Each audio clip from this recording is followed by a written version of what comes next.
नमस्कार, IBC 24 देख रहे हैं आप और मैं हूं आपके साथ अविनाश कर। 10 बजे रात पूरे दिन की बात में आप सभी का स्वागत है। तो इस बुलेटिन की शुरुआत करेंगे एक बड़े अपडेट के साथ। दिल्ली से यह खबर है, अलका लांबा अब महिला कांग्रेस की राष्ट्रीय अध्यक्ष होंगी। वरुण चौधरी NSUI के राष्ट्रीय अध्यक्ष होंगे और AICC ने यह आदेश जारी किया है।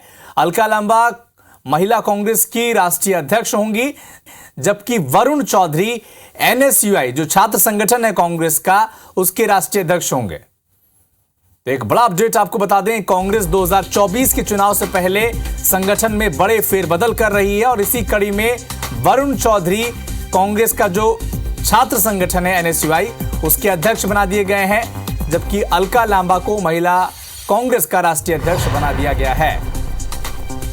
2024 को ध्यान में रखते हुए कांग्रेस में बड़े संगठनात्मक फेरबदल हो रहे हैं और इसी कड़ी में वरुण चौधरी कांग्रेस का जो छात्र संगठन है NSUI, उसके राष्ट्रीय अध्यक्ष होंगे और अलका लांबा महिला कांग्रेस की राष्ट्रीय अध्यक्ष होंगी। AICC ने यह आदेश जारी किया है, इसकी कॉपी आप इस वक्त स्क्रीन पर देख पा रहे हैं।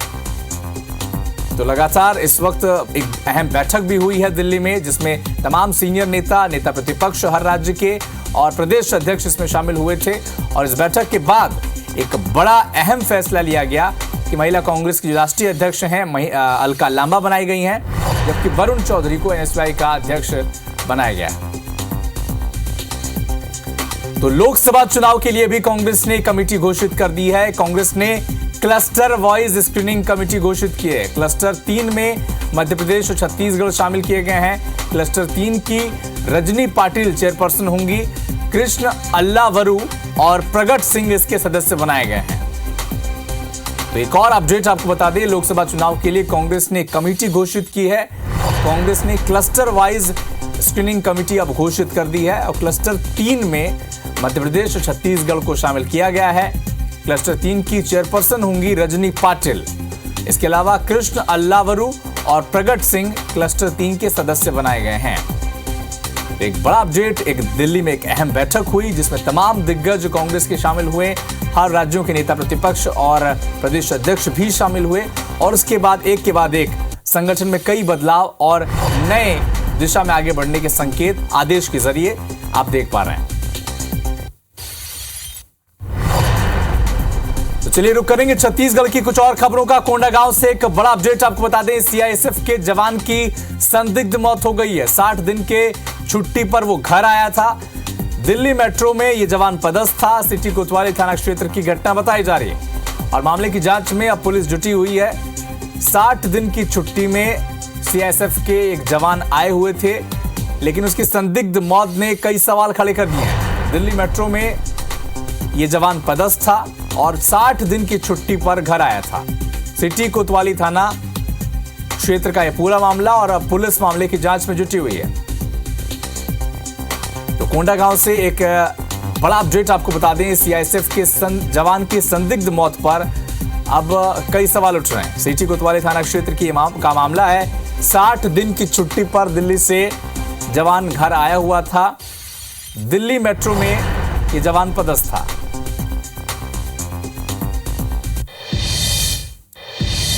छत्तीसगढ़ के पूर्व IAS विवेक ढांड ने एक नाटकीय ढंग से अपना इस्तीफा दे दिया। विवेक ढांड छत्तीसगढ़ नवाचार आयोग के चेयरमैन थे। सूत्रों के मुताबिक सरकार बड़ी कार्रवाई की तैयारी में थी, लेकिन ठीक उससे पहले ही विवेक ढांड ने इस्तीफा दे दिया। चुनाव के दौरान बीजेपी ने आरोप पत्र में कई अफसरों पर गंभीर आरोप लगाए थे। आपको यह बता दें कि विवेक ढांड पिछली कांग्रेस सरकार से नजदीकी के चलते बीजेपी के निशाने पर हैं। चुनाव से ठीक पहले भारतीय जनता पार्टी ने कांग्रेस सरकार पर भ्रष्टाचार में ढांड को, यानी विवेक ढांड जो पूर्व IAS रहे हैं, उन्हें प्रमुख भागीदार बताया था। पार्टी ने चुनाव के दौरान जो अपना आरोप पत्र जारी किया था, उसके कवर पेज पर मुख्यमंत्री भूपेश बघेल के सिर पर विवेक ढांड को सवार बताया गया था। इसके अलावा भूपेश बघेल को घोटालों की गठरी के लिए दिखाया गया था। ढांड के इस्तीफे के बाद बीजेपी के भीतर यह कहा जा रहा है कि क्या वे इस आरोपों से बच सकते हैं। बीजेपी नेताओं का कहना है कि अगर विवेक ढांड ने घोटालों में साथ दिया है तो उन पर भी जरूर कार्रवाई की जाएगी।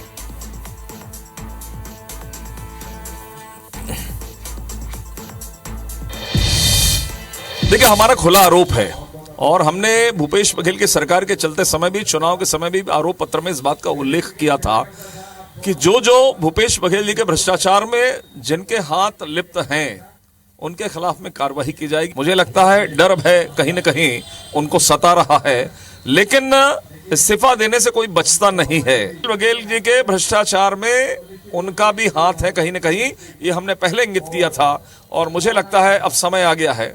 निश्चित रूप से सरकार इस पर चिंतन करेगी और हर एक भ्रष्टाचारी के खिलाफ में जांच होगी। तो रायपुर में आज बीजेपी की एक महत्वपूर्ण बैठक हुई। उस बैठक में लोकसभा चुनाव में छत्तीसगढ़ की 11 सीटें जीतने पर रणनीति बनाई गई और बैठक के बाद विधायक अजय चंद्राकर ने कहा कि सभी लोकसभा सीटें जीतने के लिए कार्य योजना तैयार की गई है। साथ ही पीएम मोदी की गारंटी को समय पर पूरा करने पर चर्चा हुई है। प्रदेश अध्यक्ष किरण सिंहदेव ने यह भी कहा कि लोकसभा चुनाव की दृष्टि से यह बैठक हुई है। विधानसभा चुनाव में जीत दिलाने वाले कार्यकर्ताओं का सभी संभाग में अभिनंदन समारोह होगा, जिसमें सीएम भी शामिल होंगे। लगभग 5.5 घंटे तक चली इस बैठक में प्रदेश प्रभारी ओम माथुर, राष्ट्रीय सह संगठन महामंत्री शिव प्रकाश, क्षेत्रीय संगठन महामंत्री अजय जामवाल और सीएम विष्णुदेव साय, सह प्रभारी नितिन नवीन और तमाम मंत्री और सांसद भी इस बैठक में शामिल हुए। अभी मैराथन बैठक तो है क्योंकि कार्य बड़ा है। छत्तीसगढ़ की 11 लोकसभा को जीतने के लिए एक महत्वपूर्ण कार्य योजना पर चर्चा चल रही है और मोदी जी की गारंटी जो प्रदेश में है उनको लागू कैसे करना है और उसकी कार्य योजना क्या बने, इन सब पर एक गहन चिंतन विचार विमर्श है। आगामी कार्यक्रम कार्य योजना की दृष्टि से विषय विस्तार से चर्चा हुई है, बातचीत हुई है आने वाले दिनों में लोकसभा की दृष्टि से, और 11 की 11 लोकसभा सीटों का लक्ष्य लेकर विजयश्री का और भारतीय जनता पार्टी के नीचे तक के कार्यक्रमों की रचना, ये सब बनाने का तय हुआ है। मध्य प्रदेश के मुख्यमंत्री डॉक्टर मोहन यादव आज रीवा में जन आभार यात्रा में शामिल हुए। रोड शो की शक्ल में उनका काफिला कई जगहों से होकर गुजरा। लोगों ने उनका भव्य स्वागत भी किया और इस जन आभार यात्रा में डिप्टी सीएम राजेंद्र शुक्ल और सांसद जनार्दन मिश्रा भी शामिल हुए।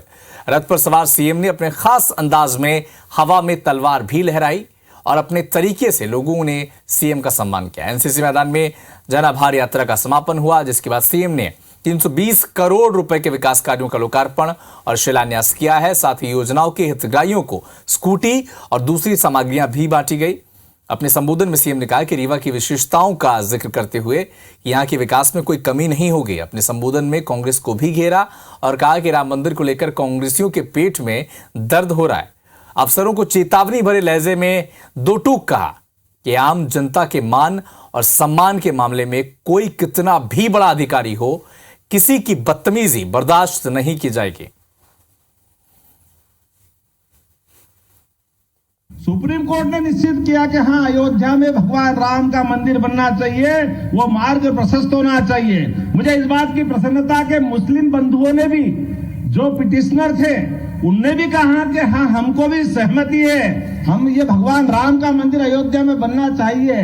लेकिन अभी भी कांग्रेस के कुछ नेताओं का पेट दुख रहा है, अभी भी वो मानने को तैयार नहीं कि वह मंदिर बनना चाहिए। कोई इनको छोड़ने वाला है क्या? वर्षों से थाने बने हुए थे, लेकिन थानों की सीमाओं को लेकर जनता की कठिनाइयों के लिए अभी बहुत इस बात में गुंजाइश थी। हमने निर्णय किया कि थानों की सीमा बदली जाएगी और जहां जहां नजदीक से नजदीक लाइन ऑर्डर के लिए व्यक्ति पहुंच सकता है, 31 जनवरी के पहले उसको दुरुस्त किया जाएगा। हमारे कार्यकर्ताओं का तो ठीक है, आम जनता का भी मान सम्मान के मामले में कोई भी प्रशासन का अधिकारी बदतमीजी करेगा, हमारी सरकार बर्दाश्त नहीं करेगी किसी कीमत पर।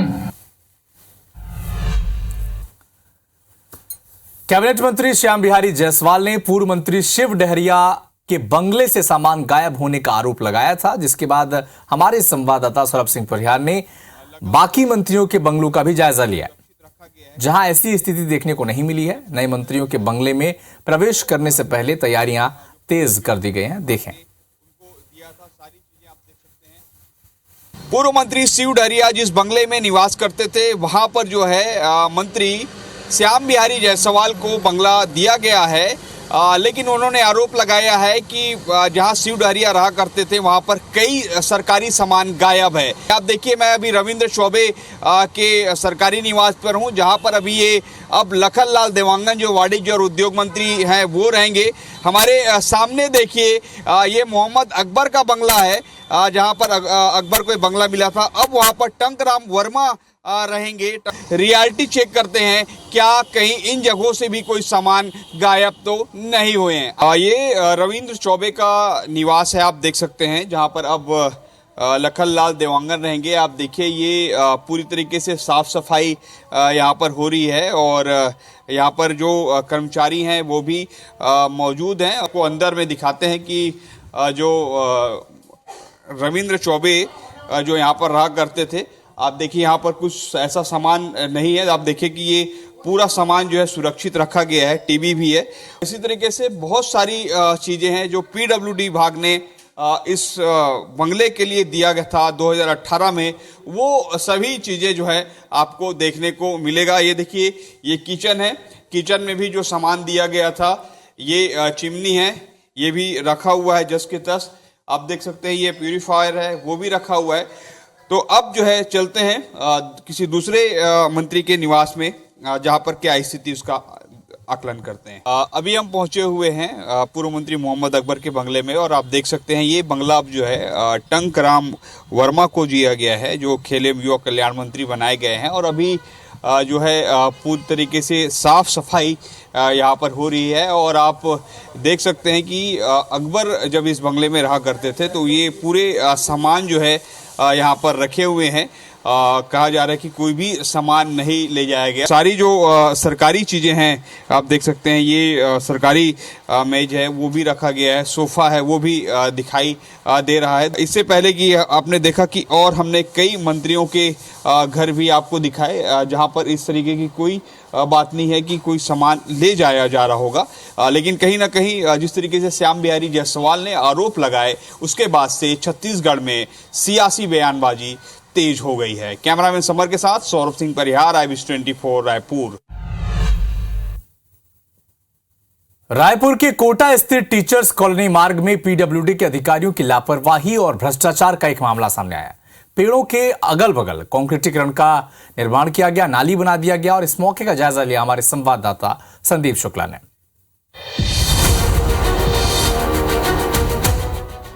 कोलकाता का हावड़ा ब्रिज हो या मुंबई का सी लिंक, भारत देश में इंजीनियरिंग के बेजोड़ नमूने हैं, लेकिन छत्तीसगढ़ का पीडब्ल्यूडी विभाग के जो इंजीनियर और ठेकेदार हैं उनके भ्रष्टाचार के नमूने ऐसे हैं कि आप उसे उपमा नहीं दे सकते।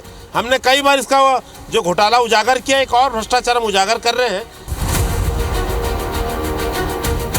कोटा के पास खड़े हैं, बता दें, और कोटा जाने वाली सड़क है, यहाँ पर नाली का निर्माण किया गया है। भ्रष्टाचार और लापरवाही देखिए आप, पेड़ के अगल बगल दीवार खड़े करके ही नाली बना दी गई है। तो सीधी सी बात है, अब जब पानी बहेगा तो जाएगा कहाँ, ओवरफ्लो होगा और सड़कों पर आएगा। और एक जगह नहीं, हम आपको लाइन से आधा किलोमीटर तक हम आपको पूरा दौरा करा सकते हैं। आधे किलोमीटर तक नाली के बीच में पेड़ बाकायदा ट्री गार्ड के साथ दिखाई देगा। तो पैसा खर्च करने की कितनी जल्दबाजी होती है पीडब्ल्यूडी के अधिकारियों की। स्थानीय लोग हैं, उनसे बात करेंगे। ये आप लोग इस पर शिकायत नहीं करते कि नाली के पेड़ के आजू बाजू नाली बनाया जा रहा है? नाली की जरूरत जहाँ है वहाँ नाली नहीं बन रहा है, और जहाँ जरूरत नहीं, अभी यहाँ एक भी आप देखेंगे घर नहीं है। यहाँ सिर्फ खाली प्लॉट है, बिल्डरों के प्लॉट है। नाली बनाने का उचित क्या है? जब पेड़ नहीं हटाना नहीं था तो नाली बनाना नहीं था। सरकार को भी ध्यान देना चाहिए। ठेकेदार जब काम कर रहे हैं तो कैसा हो रहा काम, इसमें देना चाहिए ध्यान। बेजोड़ नमूना नहीं लगता? बिल्कुल बिल्कुल, इसको तो आप ऐसा समझो कौन अज्ञानी है, कौन महान आत्मा है जो इस टाइप से नाली के बीच में पेड़ बना के रखा हुआ है, और वहाँ अगर पेड़ है तो नाली कैसा बना दिया। ऐसा अजूबा मैं पहली बार देख रहा हूँ। कभी मैं आप कहीं नहीं देखे होंगे, आज तक इंडिया में कहीं नहीं देखे होंगे, भारत भर में कहीं नहीं देखे होंगे। पहले 5 साल में पेड़ लगाओ, पेड़ बड़ा करो, फिर पेड़ बड़ा हो जाए, फिर उसको काट के नाली बनाओ। कोई मतलब कहीं नहीं है ये नाली। पानी कहाँ से निकलेगा? आप ये सब चीज़ें कि ये सड़क निर्माण का काम चल रहा है। देखिए, ना तो यहाँ सुपरवाइजर है, ना ही इंजीनियर है, ना ठेकेदार है, जबकि पीडब्ल्यूडी विभाग यहाँ पर काम करवा रहा है। यहाँ के जो कर्मचारी हैं उनसे हम बात करेंगे। ये काम आप ही देखवा रहे हैं भैया? हाँ, हम लोग कर रहे हैं अभी काम इधर।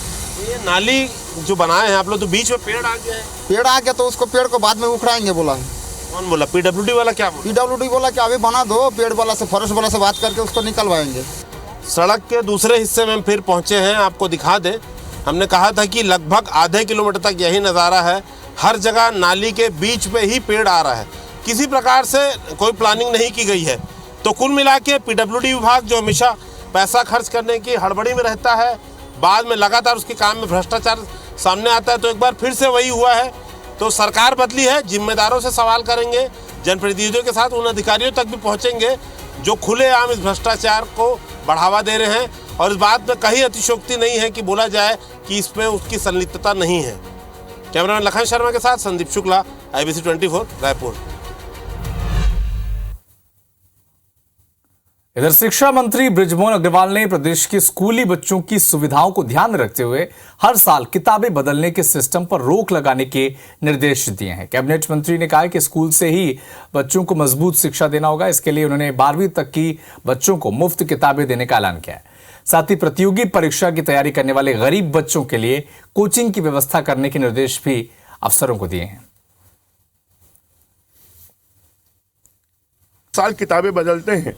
जो गरीब बच्चे हैं वो अपने बड़े भाई की, अपने दोस्त की, आजू बाजू से किताबें लेकर पढ़ लेते थे, परंतु किताब छापने वालों को फायदा देने के लिए हर साल किताब को बदल दिया जाता है। इसलिए 3 साल से पहले किताबों को ना बदला जाए, इस बात के हमने निर्देश दिए। तो लगातार 7वीं बार इंदौर स्वच्छता में नंबर 1 आ चुका है। 11 जनवरी को दिल्ली में अवार्ड सेरेमनी है और मंत्री कैलाश विजयवर्गीय ने इसकी जानकारी दी है। मंत्री ने स्वच्छता मित्रों और शहरवासियों को बधाई भी दी है। तो लगातार 7वीं बार आपका इंदौर स्वच्छता में पूरे देश में नंबर 1।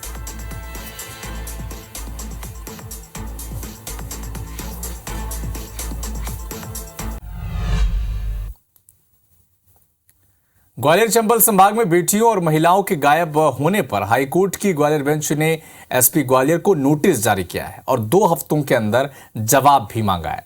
आपको यह भी बता दें कि एक आरटीआई में खुलासा हुआ था कि ग्वालियर में पिछले 5 सालों में जिले से 3,680 महिलाएं, 656 लड़के और 1,114 लड़कियां लापता हो चुकी हैं। लापता होने वालों में कमजोर परिवार की महिलाएं और लड़कियां ज्यादा हैं। पुलिस रिकॉर्ड में 732 महिलाएं, 31 लड़के और 35 लड़कियां हैं जिनकी पिछले 5 सालों से तलाश जारी है।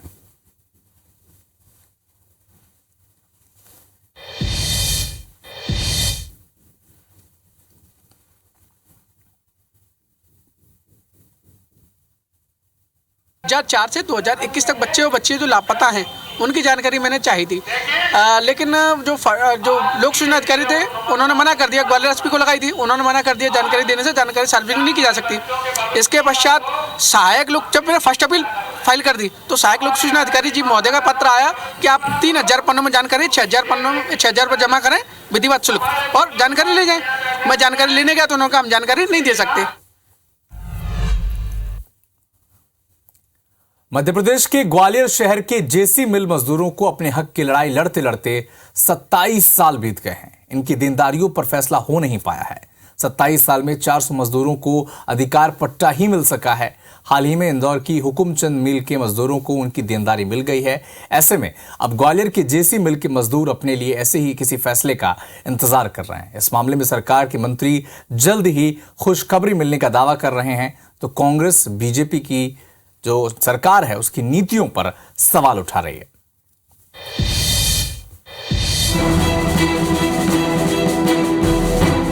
ग्वालियर की जेसी मिल के मजदूर 27 सालों से अपने हक की लड़ाई लड़ रहे हैं। साल 1992 में मिल बंद हुई, 1997 में मिल में शटडाउन घोषित किया गया। 8,037 मजदूरों की 160 करोड़ रुपए की देनदारी मिल प्रबंधन के ऊपर बकाया थी। मजदूरों ने आंदोलन किए, कोर्ट में केस लड़े, लेकिन देनदारी नहीं मिली। 8,037 मजदूरों में से सिर्फ 400 लोगों को ही पट्टा मिल सका है। धारणाधिकार नियम के तहत पट्टे 30 साल के लिए हैं। पट्टे की जगह को न बेच सकते हैं, न ही गिरवी रख सकते हैं। दरअसल जेसी मिल के पास 2 तरह की जमीन थी, एक मिल प्रबंधन की खुद की जमीन और दूसरा शासन से लीज पर मिली जमीन। शासन से जो लीज पर जमीन मिली थी उसका केस हाई कोर्ट में शासन जीत चुका है, लेकिन शासन अभी तक ये तय नहीं कर सका है कि प्रबंधन की जमीन कितनी है और सरकारी जमीन कितनी। इसी कारण देनदारियों के लिए निजी जमीन का विक्रय नहीं हो पा रहा है। इधर बीते सालों में तमाम चुनावों में पार्टियों ने इसे मुद्दा बनाया। मिल के मजदूरों की देनदारी और पट्टा दिलाना पहली प्राथमिकता में रखा, लेकिन आज तक मजदूरों के हाथ में बकाया नहीं आ सका। जबकि जेसी मिल के साथ जो मिल बंद हुई थी, उनके मजदूरों की देनदारी मिल चुकी है। हाल ही में इंदौर की हुकुमचंद मिल के मजदूरों को 228 करोड़ की पहली किस्त मिल चुकी है। ऐसे में जेसी मिल के मजदूर पूछ रहे हैं कि हमारा नंबर कब आएगा। बिल्कुल अफवाहें चल रही हैं अभी तो फिलहाल में, तो अभी कुछ कहा भी नहीं जा सकता, क्योंकि 97 से मिल बंद है। मजदूर तो सभी परेशान है। जैसे 8,500 मजदूर था जब ये बंद हुआ। हम तो सन 1967 से लगे हुए थे। आर्थिक स्थिति ये है कि परेशानी है, पैसा मिल नहीं रहा हमको। उसके बाद हमारी स्थिति ज़्यादा खराब हो गई। अभी तक कोई पैसा नहीं मिला, आज तक कुछ भी नहीं हुआ। सारी बातें चलती रहती हैं, लेकिन अभी तक कुछ पैसा नहीं मिला। वहीं इस मुद्दे पर स्थानीय विधायक और मोहन सरकार के मंत्री का कहना है कि सरकार जल्द मजदूरों को बड़ी खबर देगी। तो कांग्रेस कह रही है कि 18 साल तक सरकार ने जेसी मिल के मजदूरों के लिए कुछ नहीं किया, तो अब क्या करेगी। जेसी मिल के श्रमिकों का जो देनदारी है उनका भुगतान करने का कार्य योजना बनाई है। ग्वालियर में शुरुआत हो गई है। मुख्यमंत्री जी ने कल स्पष्ट बैठक में निर्देश दिए हैं, उसका क्रियान्वयन शुरू हो जाएगा। जेसी मिल के मजदूर परेशान हैं, प्रताड़ित हैं। आज झाड़ू पोंछा का काम कर रहे हैं, बर्तन मांजने का काम कर रहे हैं, कोई हलवाई का काम कर रहा है व्यक्ति। महिलाएं झाड़ू पोंछा बर्तन का काम कर रही हैं। इतनी दयनीय स्थिति है, उनको सरकार का ध्यान उनकी तरफ नहीं है। सरकार को तत्काल उनको देनदारियाँ देना चाहिए और उनको पट्टे देने चाहिए मकानों का, जिससे वो मकान बना सकें। जेसी मिल बंद होने के बाद तमाम मजदूर बदतर आर्थिक स्थिति में हैं। मिल की जमीन पर कर्मचारी रह रहे हैं, लेकिन असल मजदूरों को पट्टा नहीं मिल रहा है। ऐसे में अब इंदौर की हुकुमचंद मिल के मजदूरों की सालों की आस पूरी हो गई, तो ग्वालियर की जेसी मिल के मजदूर भी कुछ ऐसी ही उम्मीद में हैं। नासिर गौरी, IBC 24, ग्वालियर। तो फिलहाल इस बुलेटिन में इतना ही। मुझे दीजिए अनुमति। नमस्कार।